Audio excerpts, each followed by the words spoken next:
नमस्कार दोस्तों, welcome to my YouTube channel basic education. देखिए मैं आपके लिए एक खास वीडियो लाया हूँ। आपका जिन विद्यार्थियों का 27 और 28 को Delhi police head constable wireless operator का एग्ज़ाम है, तो उनके लिए ही ये खास वीडियो मैंने बनाई है। देखिए वीडियो थोड़ा लेट आई है, कल एग्ज़ाम है, कल और परसों 2 डेट में एग्ज़ाम है। तो ये वीडियो अभी अगर आप देखेंगे तो जिनका एग्ज़ाम कल है, कल वालों के लिए ये वीडियो बहुत ज़्यादा महत्वपूर्ण होगी, और परसों वालों के लिए तो ये वीडियो वरदान के लिए साबित हो सकती है। गारंटी है कि इस वीडियो में जो मैं क्वेश्चन बताऊंगा, जो क्वेश्चन मैं लेके आया हूँ, आपके क्वेश्चन दावा है कि आपके क्वेश्चन 90% क्वेश्चन फंसने के पूरे चांसेस हैं। 90% क्वेश्चन आएंगे पूरे। तो अब हम शुरू करेंगे आपके वीडियो। तो अब हम शुरू करेंगे आपकी वीडियो, ठीक है। चलिए देखिए, लगभग 100 नंबर के एग्जाम में से 55 नंबर की आपकी जीएसई आ रही है, 25 नंबर की साइंस, 20 नंबर की जनरल अवेयरनेस और 10 नंबर का कंप्यूटर। तो पूरा 55 नंबर मैंने यहाँ कवर करने की कोशिश की है, और मेरी पूरी कोशिश होगी कि आपके 55 नंबर में से कहीं एक नंबर भी ना बच पाए, कि 55 के 55 आप करके आ जाओ इस वीडियो को देखकर। तो चलिए अब शुरू करते हैं।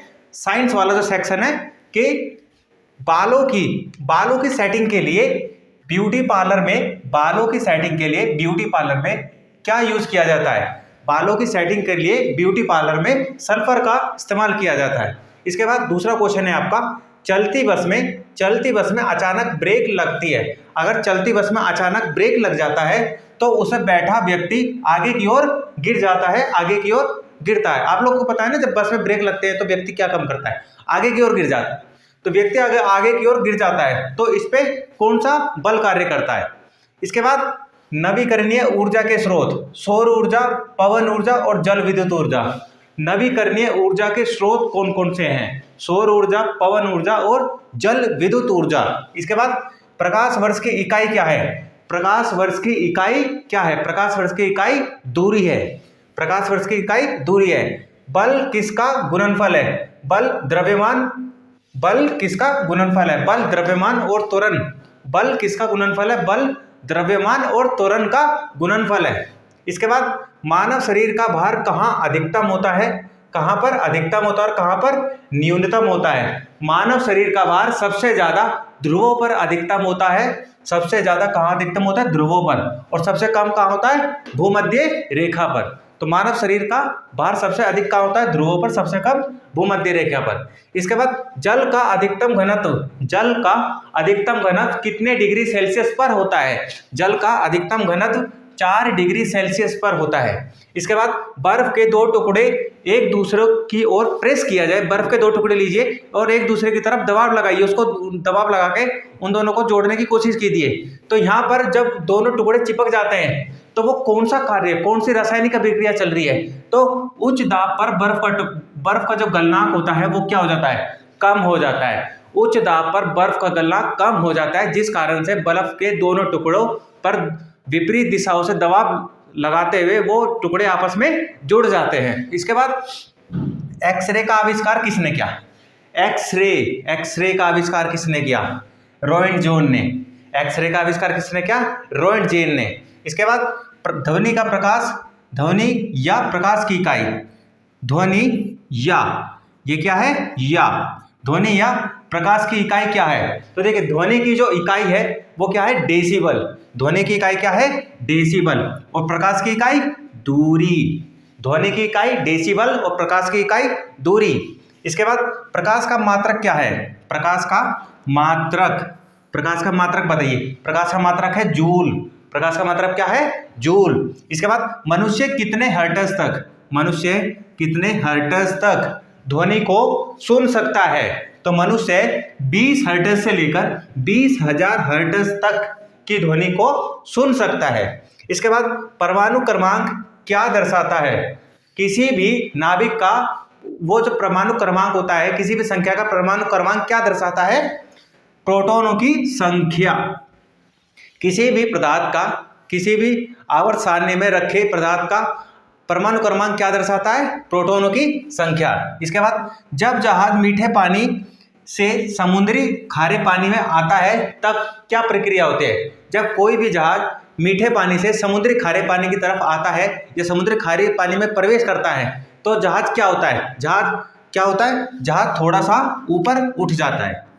जहाज थोड़ा सा ऊपर उठ जाता है। इसके बाद परमाणु सिद्धांत के आविष्कारक कौन है? परमाणु सिद्धांत किसने दिया था या परमाणु सिद्धांत के आविष्कारक कौन है? परमाणु सिद्धांत के आविष्कारक कौन है? John Dalton. परमाणु सिद्धांत का आविष्कारक कौन है? John Dalton.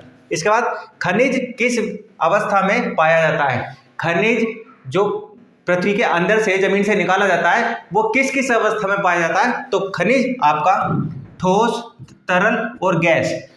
खनिज आपका ठोस, तरल और गैस 3 अवस्थाओं में पाया जाता है। इसके बाद कृत्रिम रेशा का दूसरा नाम बताइए। कृत्रिम रेशा, कृत्रिम जो रेशा होता है इसका दूसरा नाम क्या है? कृत्रिम रेशा का दूसरा नाम है रेयॉन। कृत्रिम रेशा का दूसरा नाम क्या है? रेयॉन।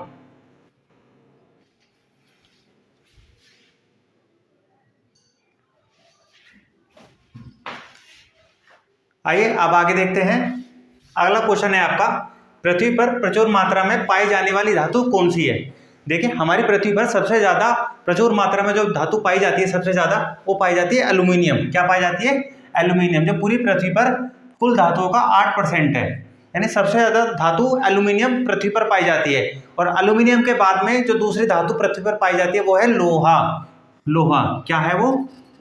लोहा पूरी पृथ्वी पर 5% पाया जाता है धातुओं में। तो लोहा दूसरी धातु है जो एल्यूमिनियम के बाद में पृथ्वी पर पाई जाती है। इसके बाद में उपग्रह किस ऊंचाई पर पृथ्वी की परिक्रमा करते हैं? उपग्रह जो होते हैं, सैटेलाइट जो होते हैं, पृथ्वी पर किस ऊंचाई पर जाकर पृथ्वी की परिक्रमा करते हैं? तो किस ऊंचाई पर करते हैं? 35,786 किलोमीटर की ऊंचाई पर पृथ्वी की परिक्रमा करते हैं। इसके बाद शर्करा का प्रमुख स्रोत क्या है? शर्करा का प्रमुख स्रोत क्या है? गन्ना। शर्करा का प्रमुख स्रोत गन्ना है। मानव शरीर की सबसे बड़ी कोशिका कौन सी है? मानव शरीर की सबसे बड़ी कोशिका क्या है?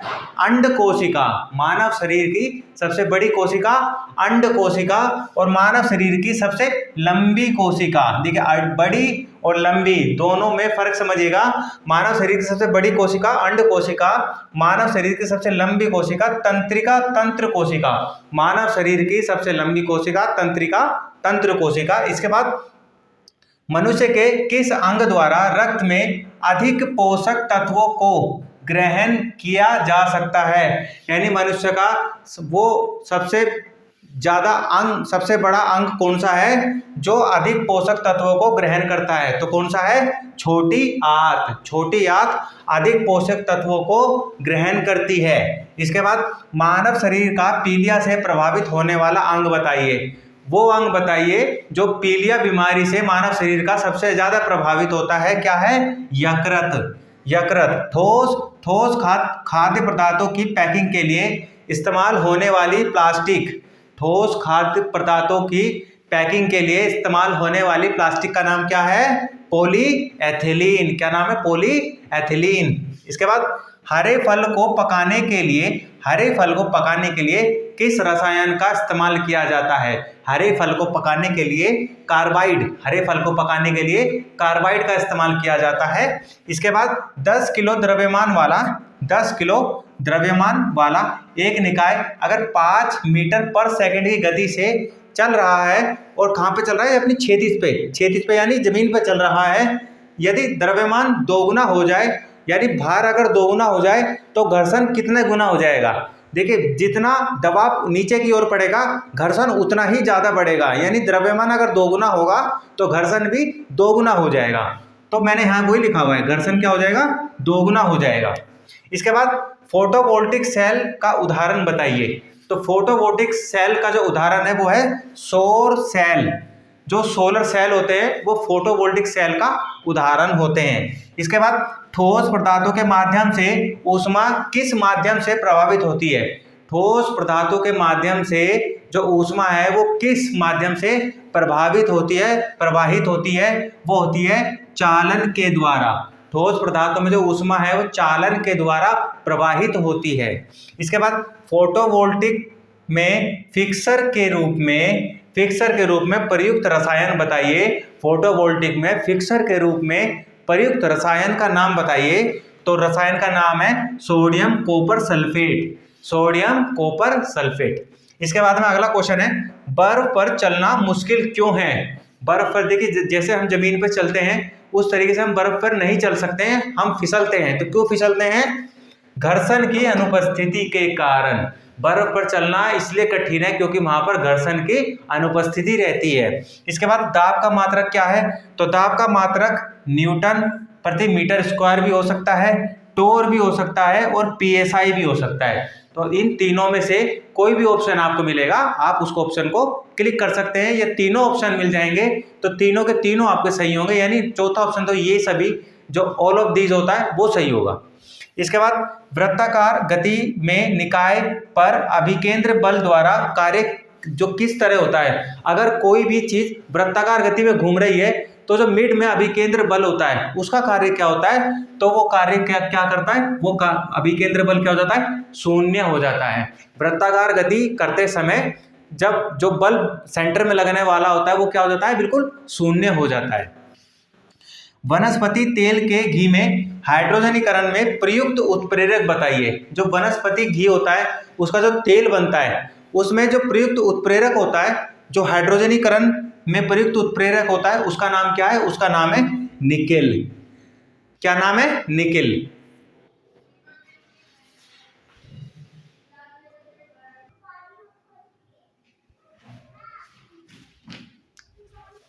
आइए अब देखते हैं नेक्स्ट क्वेश्चन।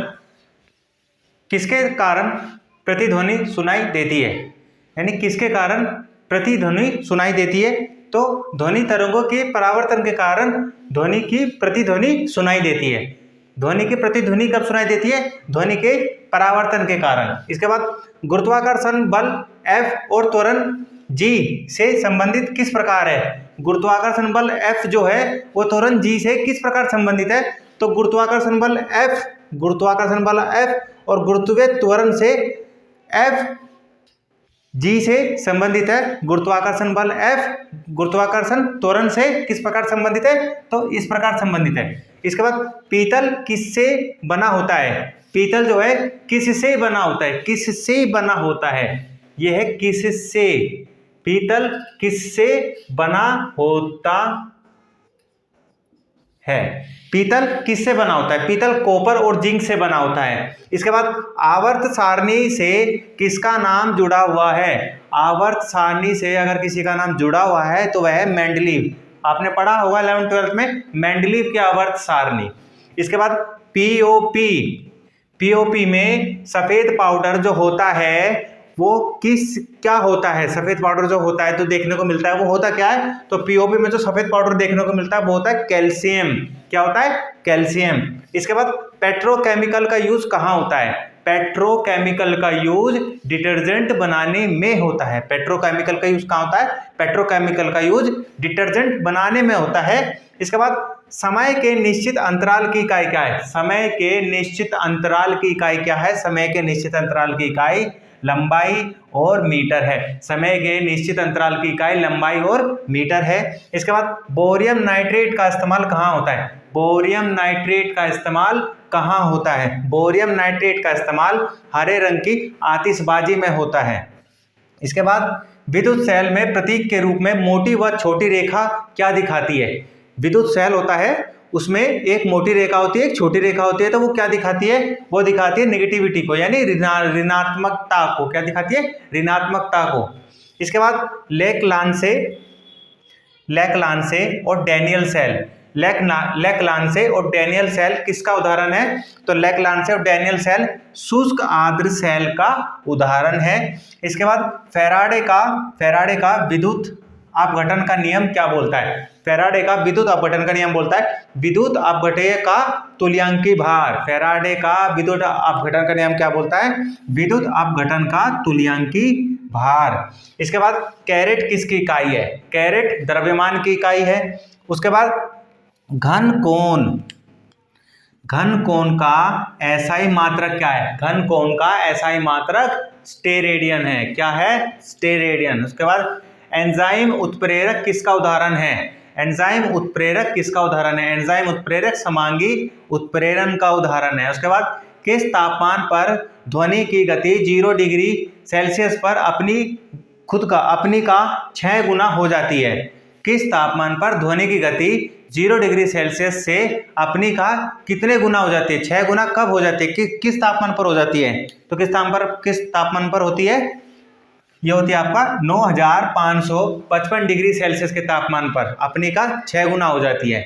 इसके बाद सेब काटने के बाद भूरा रंग क्यों हो जाता है? सेब काटने के बाद सेब का भूरा रंग किस कारण होता है? जैसे ही सेब ऑक्सीजन के प्रभाव में आता है तो सेब का रंग बदल जाता है, सेब का रंग भूरा हो जाता है। तो सेब काटने के बाद सेब का रंग भूरा कैसे होता है? रासायनिक परिवर्तन के कारण। सेब काटने पर सेब का रंग रासायनिक परिवर्तन के कारण भूरा हो जाता है।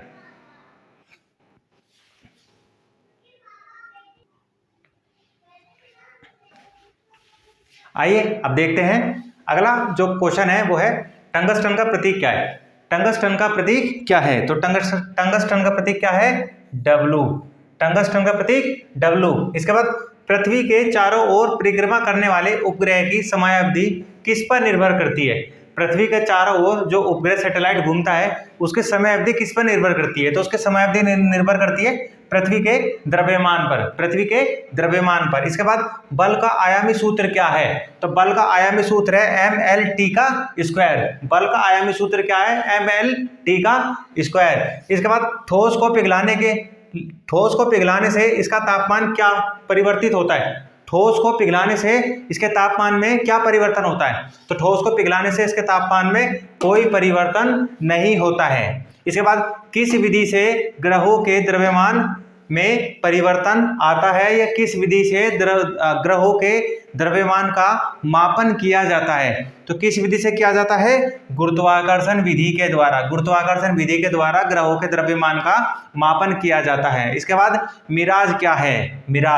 मिराज क्या है? मिराज अपवर्तन या प्रकाश का कुल आंतरिक परावर्तन है। मिराज क्या है? या तो अपवर्तन है या प्रकाश का कुल आंतरिक परावर्तन है। इसके बाद फ़ारेनहाइट पैमाने में पानी का भाप बिंदु क्या है? फ़ारेनहाइट पैमाने में पानी का भाप बिंदु क्या है? फ़ारेनहाइट पैमाने पर पानी का भाप बिंदु 212 डिग्री फ़ारेनहाइट है। इसके बाद मोती की रासायनिक संरचना क्या है? मोती की रासायनिक संरचना क्या है? मोती की रासायनिक संरचना कैल्शियम कार्बोनेट है। इसके बाद स्विमिंग पूल में कीटाणुओं को मारने के लिए किस अधातु का इस्तेमाल किया जाता है? स्विमिंग पूल में कीटाणुओं को मारने के लिए किस अधातु का इस्तेमाल किया जाता है? तो किसका किया जाता है? क्लोरीन का। इसी कारण से स्विमिंग पूल का पानी नीला नीला हो जाता है। इसके बाद 30 डिग्री सेल्सियस बराबर कितने केल्विन के होता है? तो 30 डिग्री सेल्सियस बराबर 303 केल्विन के होता है। 30 डिग्री सेल्सियस बराबर होता है 303 केल्विन के। इसके बाद ध्वनि की प्रबलता निर्धारित होती है। ध्वनि की प्रबलता किस पर निर्धारित होती है? ध्वनि की प्रबलता ध्वनि के आयाम पर निर्धारित होती है।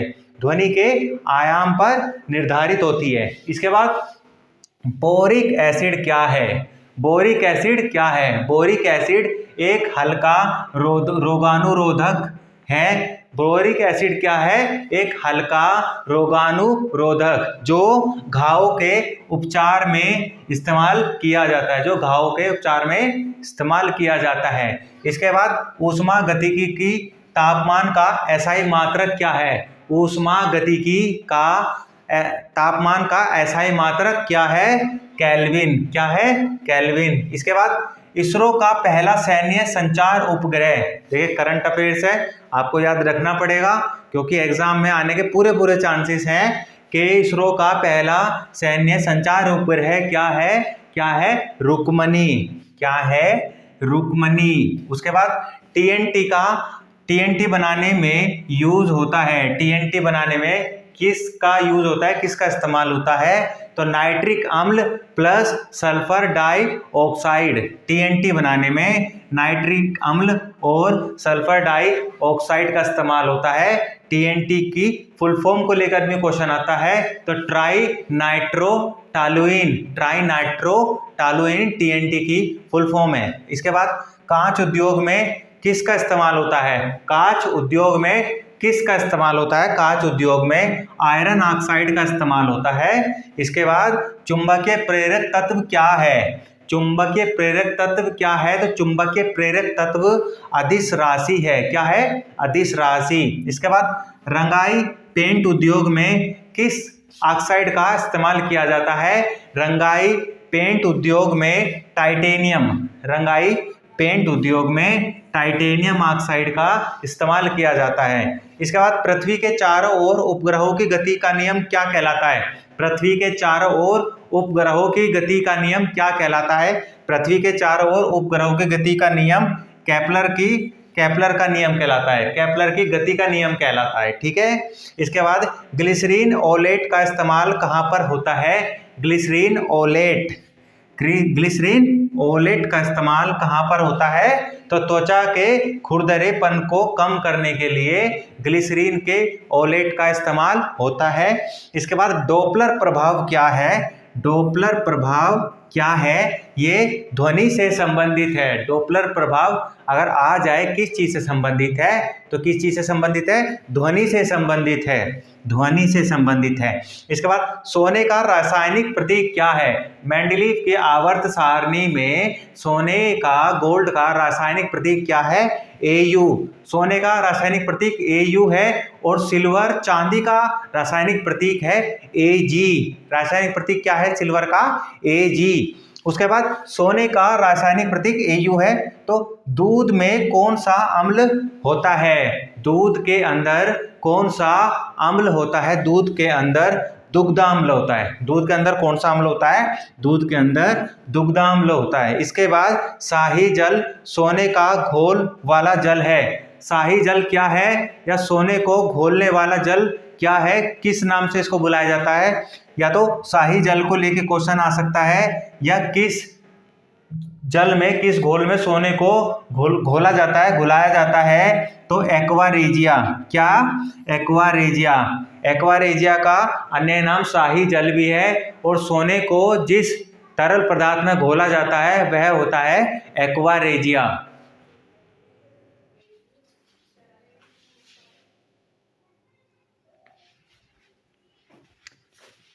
आइए अगले क्वेश्चन देखते हैं। विद्युत क्षेत्र तीव्रता का एसआई मात्रक क्या है? विद्युत क्षेत्र तीव्रता का एसआई मात्रक क्या है? विद्युत क्षेत्र तीव्रता का एसआई मात्रक वोल्ट प्रति मीटर है। वोल्ट प्रति मीटर है। इसके बाद सोनार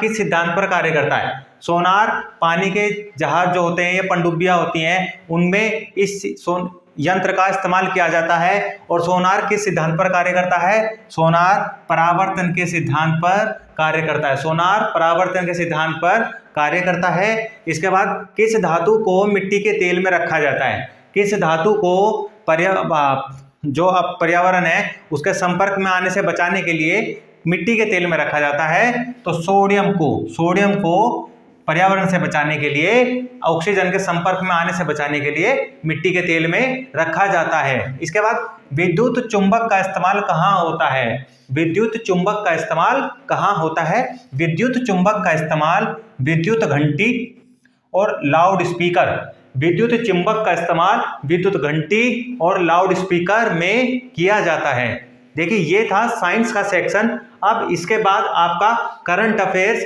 और आपका हिस्ट्री, ज्योग्राफी, पॉलिटी और कंप्यूटर से संबंधित सवाल आगे आपको देखने को मिलेंगे।